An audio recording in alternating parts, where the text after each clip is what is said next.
बाबा साहब डॉक्टर अम्बेडकर को सादर नमन करते हुए इस संकल्प भूमि परिसर में आए हुए प्रिय उपासक उपासिकाओं, आज संकल्प भूमि में आप सब लोग आए हैं। हमें भी आने का अवसर मिला है। अभी थोड़ी सी बात सुन लीजिए, बाकी सारे काम कर लेना, क्योंकि वैसे भी लोग यहाँ देखने के लिए ज्यादा आते हैं, सुनने के लिए कम आते हैं। लेकिन मैं जो बता रहा हूं ये कोई भाषण नहीं है। बाबा साहब के संकल्प को यदि ठीक से समझना है, बाबा साहब के संकल्प के प्रति अगर ठीक से कृतज्ञता ज्ञापित करनी है तो इस विचार को ठीक से समझना होगा। ये घटना कोई सामान्य घटना नहीं थी। हम इतनी जल्दी बाबा साहब के त्याग को भूल जाएंगे इसकी कोई उम्मीद नहीं थी। मैं थोड़ी सी बात आपसे साझा कर रहा हूं कि बाबा साहब डॉक्टर अम्बेडकर जब यहाँ आए तो उनके मन में बहुत बड़े अरमान थे। बड़ौदा के महाराज के साथ एक अनुबंध किया था। जो छात्रवृत्ति मिली थी उस छात्रवृत्ति के बदले में 10 वर्ष तक नौकरी करनी थी। प्रबुद्ध उपासक उपासिकाओं, 10 वर्ष यहां नौकरी करने का उद्देश्य लेकर के बाबा साहब यहाँ आए, लेकिन अफसोस के साथ बताना पड़ रहा है कि वो केवल 10 दिन नौकरी कर पाए और वे 11वें दिन यहां से चले गए।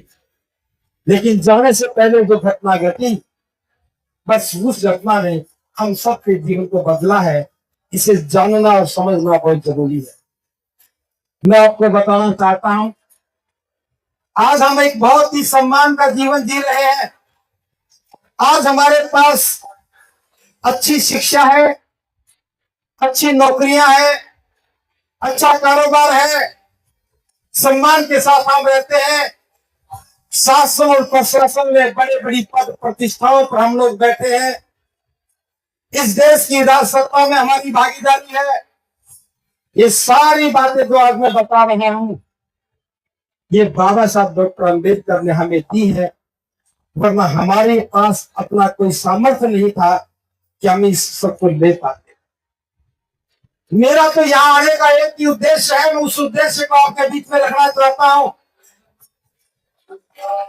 जिन बाबा साहब डॉक्टर अम्बेडकर के त्याग और बलिदान की वजह से हमें सम्मान मिला, क्या हम बाबा साहब को वो हक दे पाए जिससे बाबा साहब हकदार थे? एक ऐसा समाज जिसे बाबा साहब ने बहुत कुछ दिया, लेकिन हम बाबा साहब को सम्मान नहीं दिला सके जिसकी याद हमें रखनी चाहिए। आप जानते हो यहाँ बहुत सारे मंच सजे हैं, बहुत सारे कार्यक्रम हो रहे हैं, लेकिन इस बात की कोई चर्चा नहीं करता कि इसी गुजरात की धरती में यहां से मात्र 1.5 किलोमीटर दूर पारसी धर्मशाला में बाबा साहब के सामान को भार उठा के फेंका था। और केवल भार सामान को ही नहीं फेंका, लाठियां लेकर के पहुंच गए थे, धमकियां भी दी थी, गालियां भी दी, जान से मारने की धमकी दी। और बाबा साहब उसे स्वीकार नहीं कर सकते थे। बाबा साहब उस अपमान को स्वीकार नहीं कर सकते थे। अपना सामान समेटा, जो 10 वर्ष का अनुबंध करके आए थे नौकरी करने के लिए, 10 दिन पूरे होने के बाद 11वें दिन इस्तीफा दे दिया। और यहाँ इसी पार्क में, ये उस समय जो महाराज सयाजी गायकवाड़ थे उनका ये बाग था। यहाँ एक बोधि वृक्ष होता था, बरगद का पेड़, उसके पीछे नदी बहती है। बाबा साहब ने 4 घंटे यहाँ बिताए थे। गाड़ी 4 घंटे देरी से की, नदी के पार स्टेशन होता था, हमने देखा नहीं, वो तोड़ दिया गया है, बड़ा स्टेशन बन गया। लेकिन वो 4 घंटे जो बाबा साहब ने बिताए थे, वो 4 घंटे नहीं थे, हजारों साल की गरीबी, बेबसी, लाचारी के इतिहास को बदलने का संकल्प था। कल्पना करके देखो, आज जिन बाबा साहब को पूरी दुनिया नतमस्तक होती है, उन बाबा साहब का सामान यहां से उठा के फेंका, और आज बाबा साहब की संतानें भूल गई कि वो बाबा साहब का अपमान था। क्या कभी सोचते वो सामान कहां पड़ा है? क्या गुजरात के लोगों ने बाबा साहब के सामान को फेंक करके कहीं रखने की कोई व्यवस्था की है?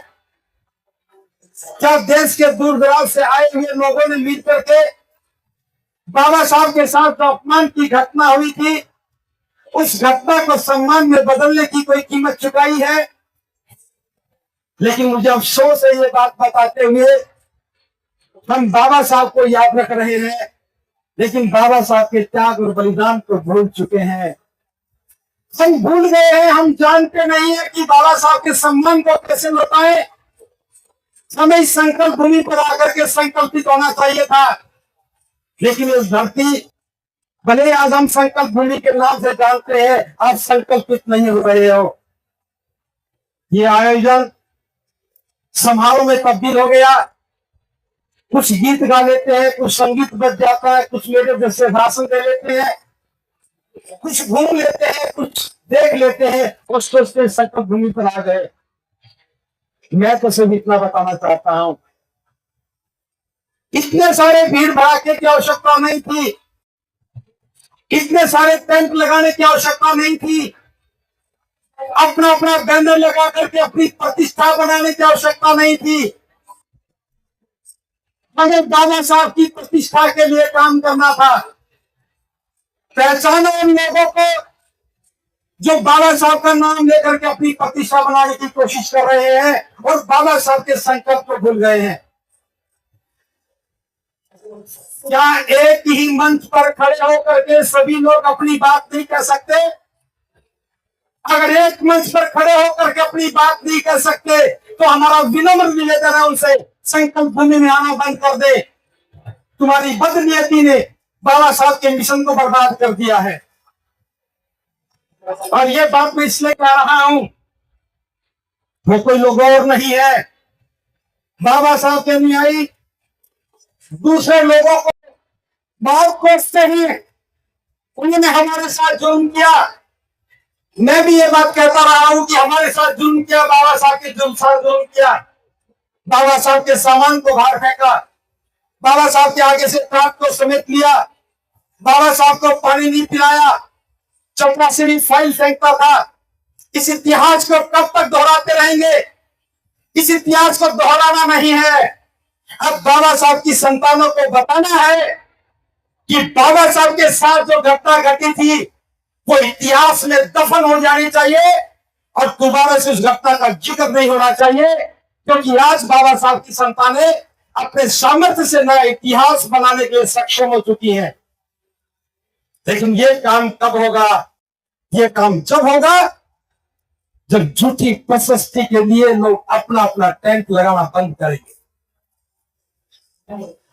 और बताना चाहता हूं, बाबा साहब ने यहां संकल्प लिया, भीमराव अंबेडकर बनकर के आए थे, अपने जीवन को दफन करके बाबा साहब बनकर के निकले, और उन बाबा साहब के त्याग और बलिदान से मुझ जैसे, आप जैसे करोड़ों लोगों का जीवन संवरा है।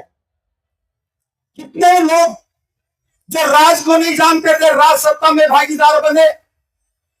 ऑफिसर क्या होता है जो नहीं जानते थे, पढ़ लिखे अधिकारी बने। जिन्होंने धन को देखा भी था, गरीबी में, गुलामी में जीवन बीता था, और कारोबार करके धनवान बन गए। जो अपमान का घूंट रोज भर करके सोते थे, रोज रोते थे, न्यायपालिका में शीर्ष पद पर जाकर के दुनिया को, देश के लोगों को न्याय देने का काम कर रहे हैं। ये सारा का सारा जो कुछ मिल रहा है बाबा साहब के त्याग से मिल रहा है। लेकिन एक सवाल मैं पूछ रहा हूं, हम समाज को क्या दे रहे हैं? अगर हमें नौकरी मिली तो बाबा साहब से मिली, वोट का अधिकार मिला तो बाबा साहब से मिला, एमएलए एमपी बनने का अधिकार मिला तो बाबा साहब से मिला, कारोबार करने का अधिकार मिला तो बाबा साहब से मिला, धन कमाने का, सम्मान से जीने का अधिकार मिला तो बाबा साहब से मिला। और उन्हीं बाबा साहब ने अपने जीवन के अंत तक प्रयत्नों के बाद जब देखा कि जिस समाज में मैं पैदा हुआ हूं, मैं चाहे कितना भी परिश्रम करूं, कितनी भी कोशिश करूं, मैं अपने संतानों को न्याय नहीं दे पा रहा हूं। बाबा साहब ने कहा था, जिस धर्म में हमारा जन्म हुआ है उस धर्म में रह करके जाति को खत्म करने की बात करना ठीक ऐसा ही होगा जैसे जहर को अमृत बनाने की बात करना। हम जहर को अमृत नहीं बना सकते, ऐसे इस व्यवस्था में रह करके जाति को खत्म नहीं कर सकते। अगर हमारी समस्याओं का समाधान करना है, भेदभाव को खत्म करना है, तो फिर हमें महाकारुणिक बुद्ध के धम्म की शरण में जाना होगा। क्या हम बाबा साहब के इस आदेश को ईमानदारी से पालन कर पाए? पहला प्रश्न तो मेरा गुजरात के लोगों से है।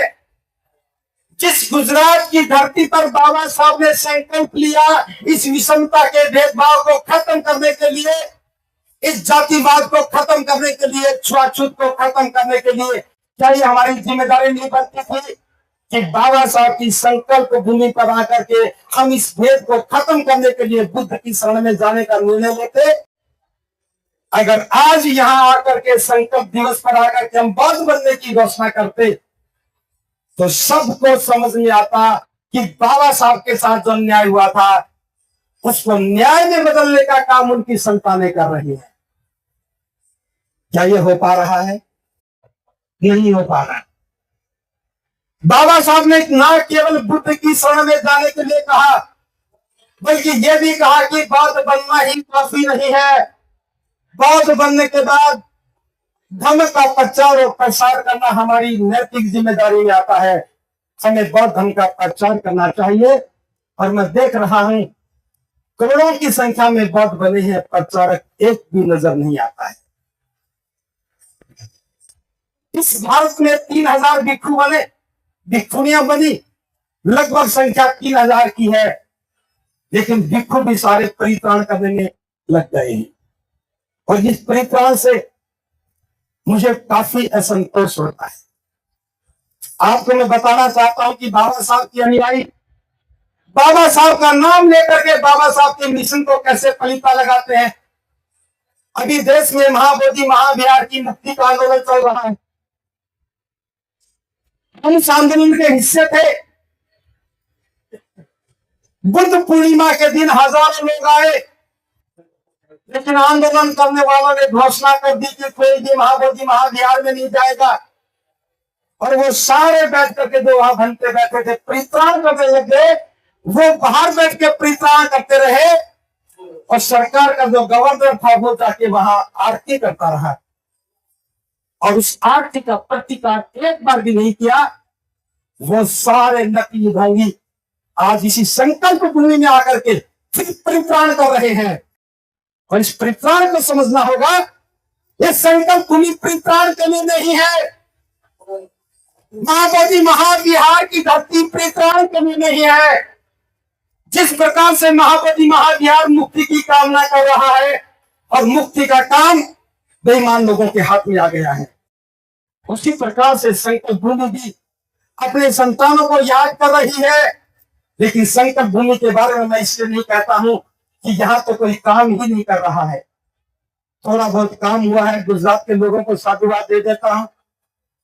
आपने कम से कम इस नाम को जिंदा रखा है। एक बोर्ड लगा करके ही सही, एक बाबा साहब की स्टेच्यू लगा के ही सही, आपने 100 साल से ज्यादा समय हो गए संकल्प भूमि के नाम को जिंदा रखा है। आपके लिए इसके लिए बहुत बहुत साधुवाद। लेकिन ये जिम्मेदारी अकेले गुजरात के लोगों की नहीं है। बाबा साहब का जो भी अनुयायी है, पूरे देश के लोगों की जिम्मेदारी है कि संकल्प भूमि पर बाबा साहब का संकल्प स्मारक बनना चाहिए था। आप लोग विहार बनाने में लग गए, अम्बेडकर भवन बनाने में लग गए, वाड़ी बनाने में लग गए, लेकिन संकल्प भूमि आज भी इस निर्माण की मोहताज होकर खड़ी है। कौन करेगा इस काम को? क्या सारे देश के लोग एक एक गज जमीन का भी पैसा देते तो हम इस सारे से अगली बात को खरीद सकते थे। हमारा इतिहास है, महाकारुणिक बुद्ध कहां बैठेंगे, इस बात को ध्यान में रख करके सोने के सिक्के से सिक्का बिछा करके राजा के राजकुमार के आम के बन को खरीद लिया था। या तो सरकार से मांग करो कि जमीन संकट भूमि के नाम करे, या फिर इसकी कीमत ले ले। हम कमजोर नहीं है, कीमत भी चुका देंगे, क्योंकि बाबा साहब ने हमें इस लायक बना दिया कि हम कीमत चुका सकते हैं। मैं मांगने में भरोसा नहीं करता हूं, मैं सिर्फ काम में भरोसा करता हूं। लेकिन कब होगा? जब ईमानदार लोग पूरी ईमानदारी के साथ ही संकल्प के महत्व को समझ करके इस काम को अपने हाथ में लेंगे। ये आंदोलन पद प्रतिष्ठा का नहीं है। हमारे इस मंच पर कोई चीफ गेस्ट नहीं है। भिक्खू संघ की अपनी गरिमा है, मंच पर बैठा है। मंच छोटा था, भिक्खू ज्यादा थे, इसलिए कुर्सी पर बिठाने पड़े। और जहां मंच बड़े हैं वहां भिक्खू नहीं है, और जहां भिक्खू वहां मंच छोटा है। समाज को सब समझ में आना चाहिए। बाबा साहब के आंदोलन को भटकने मत देना। इस देश से जातिवाद को खत्म करना तो बौद्ध बनने का आंदोलन शुरू करो। अगर बाबा साहब के सम्मान को लौटाना है तो जो अपमान करने वाली घटनाएं हैं उनको अपने जीवन से सदा के लिए बाहर निकालो। बाबा साहब ने कुछ के बाद एक आंदोलन चलाया कि महिलाओं और पुरुषों के बीच के भेद को खत्म करें। लेकिन मैं बाबा साहब के अनुयायियों से पूछना चाहता हूं, क्या महिला और पुरुष के भेद को खत्म कर दिया?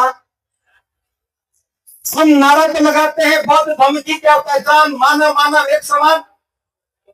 क्या हम अपने घर में महिला और पुरुष के बीच के भेद को खत्म कर पाए? नहीं कर पाए तो ये कोई सरकार का काम नहीं है, ये कोई संविधान का काम नहीं है, ये बाबा साहब की संतानों का काम है। और मैं यहाँ बैठी उपासिकाओं से भी कहना चाहूंगा, अपनी आजादी के लिए पुरुषों की तरफ देखना बंद करो। अपनी आजादी के लिए पुरुषों की तरफ देखना बंद करो, वरना एक कायरता की बात होगी। महिलाएं जब अपना सामर्थ्य सिद्ध करेगी तो पुरुषों को उनके साथ खड़ा होना पड़ेगा। फिर हम कह पाएंगे कि हम संकल्प भूमि पर गए थे और महिलाओं की आजादी के आंदोलन को बढ़ा करके आए हैं और महिलाओं को पुरुषों के बराबर खड़ा करके आए हैं। ये काम हमें करना था, नहीं कर पाए। तीसरी बात बता रहा हूं, इस बार मुझे थोड़ी पीड़ा भी हो रही है। पिछली बार बहुत ज्यादा भीड़ थी, उससे पिछली बार भी बहुत भीड़ थी। इस बार आदमी कम है। अगर ऐसे ही छोड़ दिया तो इस बार जो हताश और निराश है उनके अगली बार बैनर भी नहीं लगेंगे और कम हो जाएंगे। तो मैं तो अपनी ओर से बता रहा हूं, धर्मभूमि के तमाम कार्यकर्ताओं की ओर से बता रहा हूं, अगली बार कम से कम 15 दिन के लिए हम पूरी गुजरात में धर्मचारिता करेंगे। ये सारा भिक्खू संघ अभी संख्या कम है, इससे कई गुना ज्यादा भिक्खू भिक्खुनियां मिलकर के पूरी गुजरात में चारिता करेंगे। और हमारा प्रयास होगा कि यहाँ लाखों लोग आकर के बाबा साहब को नमन करें और बाबा साहब के संकल्प को दोहराए। जो अपमान बाबा साहब के साथ हुआ था, उन अपमान की घटनाओं को इतिहास में सदा सदा के लिए नष्ट कर दें। ये हमारे लिए फख्र की बात नहीं कि बाबा साहब का अपमान हुआ है, ये हमारे लिए सम्मान की बात नहीं है कि इन घटनाओं को बार बार दोहराएं। लेकिन हम दोहराते क्यों हैं? क्योंकि हमारे पास बताने के लिए कुछ नहीं है। हम अतीत को रो रहे हैं। बाबा साहब के साथ घटना घटी, यह अतीत की बात है। बाबा साहब का अपमान हुआ, यह अतीत की बात है। बाबा साहब के सामान को फेंका, यह अतीत की बात है। हमें वर्तमान में जीना होगा। और वर्तमान क्या है? हमारा सामर्थ्य है। इस सामर्थ्य के साथ जब हम बात करेंगे तो हम लोगों को बताएंगे इस जातिवाद ने बाबा साहब का अपमान किया था। और गुजरात के सारे बाबा साहब के अनुयायी आज बौद्ध बन चुके हैं। ये उस बात का जवाब होगा। इस देश के सारे बाबा साहब का न्यायी बात बन चुके हैं। ये बाबा साहब के साथ हुई अपमान की घटना का प्रायश्चित होगा। महिला पुरुष के भेद को खत्म करेंगे, भाई भाई के बीच में बंधुता का भाव पैदा करेंगे। बौद्ध समाज का निर्माण होने के बाद कोई छोटा नहीं कोई बड़ा नहीं, ये भाव पैदा होगा। हम समता मैत्री बंधुता के साथ, करुणा के भाव के साथ जब समाज की निर्माण की योजना पे काम करेंगे तो हम कहेंगे इस विषमता ने बाबा साहब का अपमान किया था और हम समता के साथ बंधुता के साथ समाज का निर्माण कर पाएंगे। कोई बात एक नहीं है, बहुत सारी बातें हैं। हमारे समाज में गरीबी है। मेरे मन में बहुत बार ये प्रश्न पैदा हुआ कि बाबा साहब यहाँ 2 बार आए थे गुजरात में नौकरी करने के लिए। एक बार बीए करने के बाद आए थे, 1 महीना भी पूरा नहीं हुआ था कि पिता बीमार हो गए। जब लौट के घर गए तो पिता दुनिया से जा चुके थे। उसके बाद फिर लौट के नहीं आए। इस समय बाबा साहब यहां एक महारवाड़ा होता था, वहां रुके थे। लेकिन दोबारा बाबा साहब आए तो एक अधिकारी बनकर के आए थे, तो बाबा साहब वहां क्यों नहीं गए? ये भी एक बात सोचने की है। हम अतीत में लौट के नहीं जाना चाहते। बाबा साहब जानते थे कि वो मेरा प्रयास गरीबी का था। आज मैं समृद्ध हूं, ज्ञान से भी समृद्ध हूं, धन से भी समृद्ध हूं, बड़ा अधिकारी हूं। मुझे अच्छी जगह पर रहना चाहिए, लेकिन इस देश के बड़ौदा के किसी भी होटल में जगह नहीं थी। तो क्या हमें बाबा साहब के नाम से कोई ऐसी व्यवस्था का निर्माण नहीं करना चाहिए कि जब भी कोई बाबा साहब का अनुयायी बड़ौदा में आए तो उसे होटल ढूंढने की आवश्यकता ना पड़े। वर्तमान में जो बाबा साहब के अनुयायी हैं, उनके दान, उनकी कृतज्ञता से हम एक भव्य निर्माण करें। जब भी कोई आए संकल्प भूमि के नाम से, संकल्प विहार के नाम से या विहार बने, भिक्षु भी आए, भिक्षुनिया भी आए, उपासक भी आए, उपासिका भी आए, तो हम समझ सकेंगे कि बाबा साहब का जो सामान बाहर फेंका था, हमने उस सामान को उठा करके सही जगह रखने की जगह बना। तो बाबा साहब के इस आंदोलन को हम एक जन आंदोलन बनाना है। बस इतना ही इसमें जरूर कहना चाहता हूं, बाबा साहब के आंदोलन का नाम लेकर के बहुत सारे लोग समाज को दिशाहीन करने का काम करते हैं। एक लाल चादर ओढ़ने से कोई भिक्षु नहीं बन जाता है, लेकिन गलत संदेश तो समाज में चला ही जाता है, चला जाता है ना। हमें पहचानना होगा कि कौन सही नेतृत्व है, कौन सही गलत नेतृत्व। तो यहाँ आज हम संकल्प भूमि पर आए हैं। समय भी ज्यादा हो रहा है। मेरे साथी तो बोल रहे थे कि बंते जी और लंबा समय लेना है, लेकिन मैं बता रहा हूं हमारे पास बोलने के लिए ज्यादा शब्द नहीं है।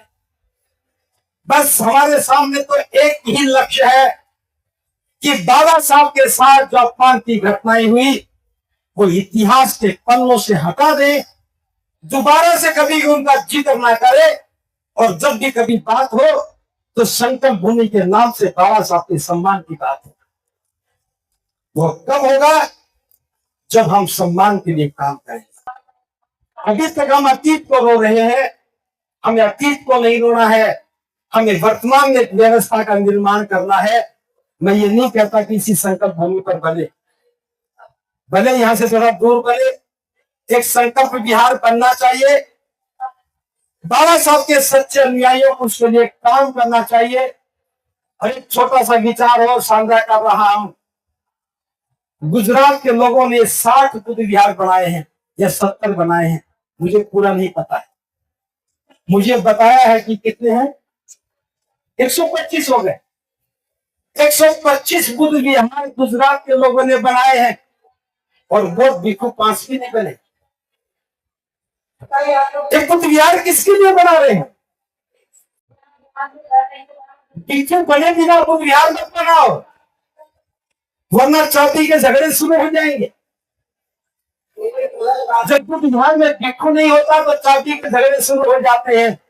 अगर 125 बुद्ध विहार बनाए हैं तो 125 भिक्षु भिक्षुनी बनने ही चाहिए। वरना ये मत सोचना कि बाहर से बहुत भिक्षु आ जाते हैं, हम बन के क्या करेंगे। गुजरात को अगर बाबा साहब के सपनों का गुजरात बनाना है तो यहां से भिक्खु भिक्खुणी को बनना चाहिए। मैं तो सारी गुफाएं नहीं देख पाया, थोड़ी सी गुफाएं देख के आया हूं। जूनागढ़ के पहाड़ों को काट काट करके भिक्खुओं ने इतिहास में उन्हें दस्तक किए। श्याना की पहाड़ियों को देखा, कितनी सारी गुफाओं को पहाड़ काट काट के बनाया गया। सोमनाथ के मंदिर के नीचे भी एक बहुत बड़ा बुद्ध विहार दबा पड़ा है। इस देश के प्रधानमंत्री के गांव में भी बुद्ध के अवशेष मिले हैं। पूरा गुजरात बौद्ध प्रदेश था। इस जमीन के नीचे पता नहीं कितने सारे बौद्ध विरासत के अवशेष दबे हैं। मैं उन पुराने ढांचों की बात नहीं कर रहा हूं। हमारा अतीत इतना गौरवशाली था तो वर्तमान में इतनी उपेक्षा क्यों हो रही है? यहां जिन भिक्खुओं ने पहाड़ों को काट काट करके इतने सुंदर विहार बना दिए, आज तो हमें पहाड़ काटने की आवश्यकता नहीं है, हम निर्माण से बना सकते हैं। तो भिक्खुओं के पास एक ही लक्ष्य होता है, वो अपनी विरासत को इतना सजाते संवारते हैं कि आने वाले लोग उस विरासत से अपना जीवन तराश सके। गुजरात में विरासत को संवारने सजाने का काम शुरू नहीं हुआ। शुरू कीजिए, हम आपके साथ खड़े हैं। एक भिक्खु की भूमिका में भिक्खुणी संघ है, वो भिक्खुणी संघ की भूमिका में, भिक्खु संघ की भूमिका में गुजरात में बौद्ध धर्म को स्थापित करने में अपनी पूरी भूमिका निभाने के लिए संकल्पित है। बस अब कि आप सही दिशा में काम करना शुरू करो। और एक बात जरूर कहना चाहूंगा, हम जैसे हैं वैसा ही देखना बोलना शुरू कर देते हैं। हमें तो गुजरात का ही भिक्खु चाहिए। मैं नहीं कहता कि आप हरियाणा वाले को मत बुलाएं। गुजरात का भिक्खु चाहिए तो गुजरात के लोगों को ही भिक्खु बनना होगा। महाराष्ट्र के नागपुर में 200 से ज्यादा भिक्खुनियां हैं, फिर गुजरात के लोग ऐसा क्यों नहीं सोचते? गुजरात के लोगों को भी सोचना चाहिए। बाबा साहब ने संकल्प लिया, करोड़ों लोगों का जीवन बदल दिया। उस संकल्प के थोड़े से अंश से हम भी संकल्पित हो जाए और कुछ न कुछ भिक्खु बन जाए, भिक्खुनियां बन जाए, तो मैं समझता हूं यहाँ जो वडोदरा में अपमान हुआ था वो हम लाखों लोगों के जीवन को संवार करके सम्मान में बदल देंगे। हम किसी के साथ प्रतिकार नहीं कर रहे, हम सिर्फ निर्माण की बात करते हैं। जिन घटनाओं ने बाबा साहब को अपमानित किया, उन घटनाओं को आगे ना घटे, ये हमारी योजनाओं का हिस्सा होना चाहिए। तो मैंने आपसे 2-3 बातें कही है। एक तो संकल्प विहार बनना चाहिए। जो बाबा साहब का सामान फेंका था उसको रखने की जगह होनी चाहिए। बड़ौदा के होटल ने जगह नहीं दी थी, बाबा साहब के रहने के लिए नाम पर संकल्प विहार बनना ही चाहिए।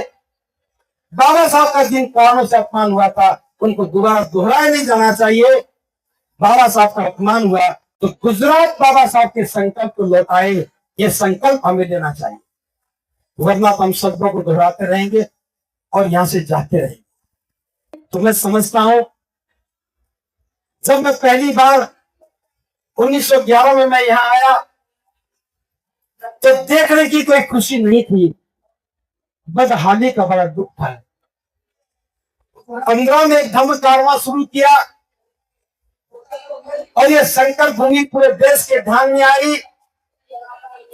15 में ही हमने सेक्रेटरी उस कमरे को खोज निकाला जहां बाबा साहब बैठ करके नौकरी करते थे, और बाबा साहब के जाने के बाद उस कमरे को स्टोर बना करके हमेशा के लिए ताला लगा दिया। भले 97 वर्ष के बाद हमें मौका मिला, हमने उस कमरे का ताला खुलवाया और आज सभी लोग उस कमरे के भी दर्शन करके आते हैं। वहां बाबा साहब बुद्ध की प्रतिमा लगी है। हमें बड़ा फक्र होता है, जहां बाबा साहब बैठ के नौकरी करते थे आज वहां बुद्ध और बाबा साहब का स्थान हो गया है। तो ये 15 में संकल्प भूमि देश के संज्ञान में आई और आज 2025 है, अभी निराशा टूटी नहीं है।